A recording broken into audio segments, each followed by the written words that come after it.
سلام قشنگا، حالتون چطوره؟ بیاین با هم آماده شیم بریم دانشگاه. خب من موهامو خوش کردم، الان بریم سراغ آرایش.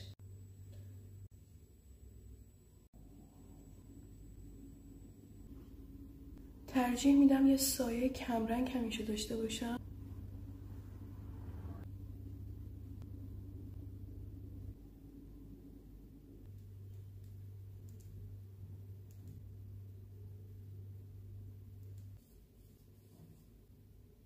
خب بریم لباسامونو بپوشیم و بریم که حسابی دیرم شده دیگه. خب لباسم پوشیدیم دیگه، همه چی آماده است. اتکلونم رفت تو دهنم. زدیم و بریم که دانشگاه هم بهتون نشون بدم.